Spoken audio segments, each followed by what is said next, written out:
Hey everybody, it's Nate, aka Skinny Ass White Dude, back with another reaction.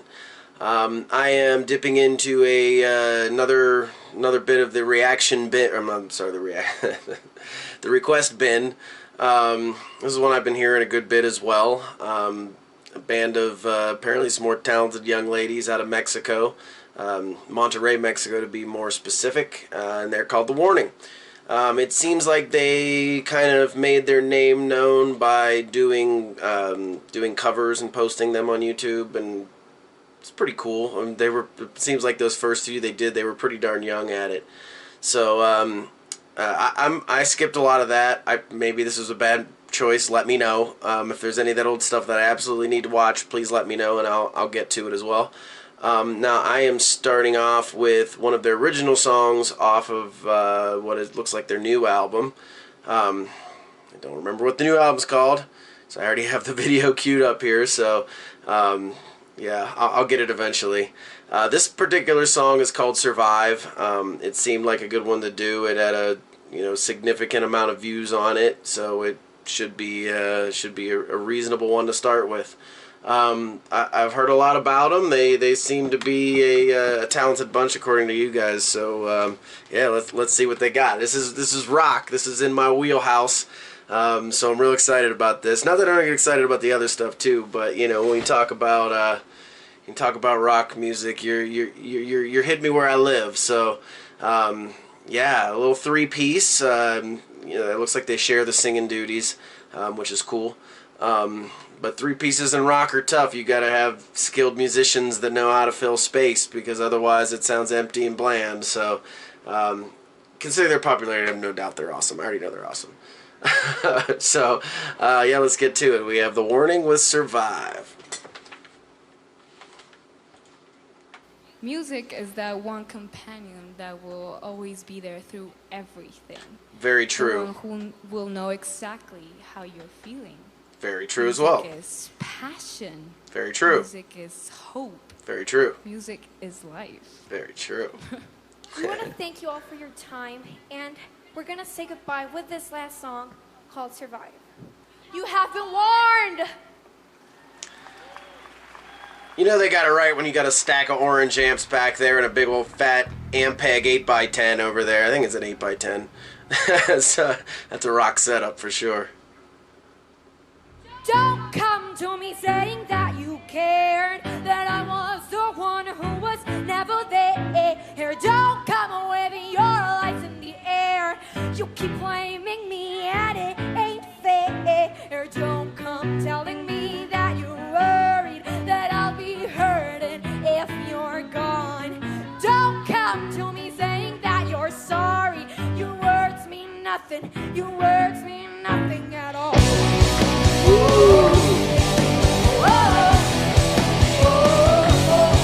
I didn't see that coming.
a solo.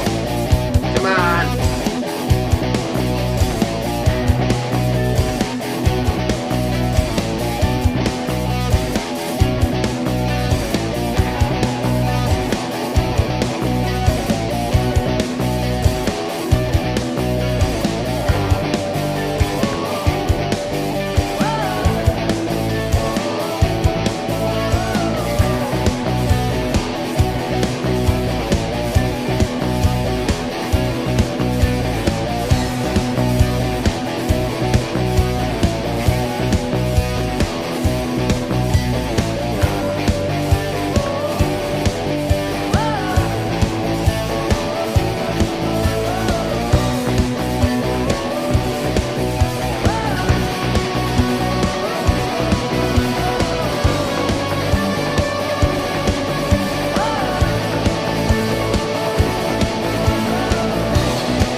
I love drummers that do this.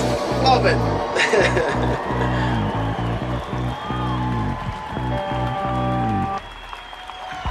Alright. Okay. Yeah. Okay, let's get out of this before it turns into something else. So yeah, that was cool. I found myself more enamored with the, some of the musicianship in it more than the song itself. The song was cool. Definitely had a punk tinge to the rock in that one. The drummer was the one that really grabbed my attention. She was the one that sucked me in. I found myself, watching her more than I did the other two. Again, the drum, she broke the stick, and then she kept going and picked it up and stepped back in right where she was, and that's a pro. That's a pro move. You don't ever stop playing, no matter what. And then he closes and she's playing in heels too. I was like, that can't be easy. I'm no drummer, but that can't be ideal. So maybe some extra credit for that. As far as the song goes, it was very good. I'm not gonna call it a worldwide global hit sensation or anything like that. But it moved along very, very well for a rock song. I liked the solo outro, well, not a solo outro, but the instrumental outro. The only thing I would have liked to have seen differently is I would like the bass player to take over the guitar riff, whereas the bass player was just kind of playing an undertone version of the same riff with a little bit of a pause in there, which sounded great with that together. But in my opinion, if the bass player took over the guitar player's riff, that little like that would allow the guitar player a little bit more room to throw a tasteful little lead in there, give her 2 or 4 bars of a little solo before you start ramping up the intensity with some of those little octave chord runs she was doing. But yeah, they're very talented. That was very cool. I liked a little bit of a rasp in the drummer's voice as well. I don't know if the bass player sings. It sounds like she does. And the other thing I wanted to mention was I'm going to go out on a limb here, and I'm going to say that the drummer is a really, really, really big fan of Dave Grohl and Lars Ulrich from Metallica. Just the way she swings her arms and she hits those drums, like that's very, very Dave Grohl. That's very, very Lars Ulrich. A lot of drummers like to be minimalists, and very few like to be dramatic in their drum movements. But I've always thought that drummers with more grandiose kind of movements with their arms and swinging their hair around and doing all that stuff, to me that's part of the drum performance as well. And it, just like it did for me here, it sucks people in. You see somebody back there just a ball of hair flying around their arms, hitting the drums as hard as they can, breaking a head on every other song or something like that. That's the kind of drummer that gets me too. You know, I like those drummers that play with a lot of passion and a lot of soul, and that's soulful drumming, and that really resonated with me. So thank you guys. This was great. Let me know what warning I should do next.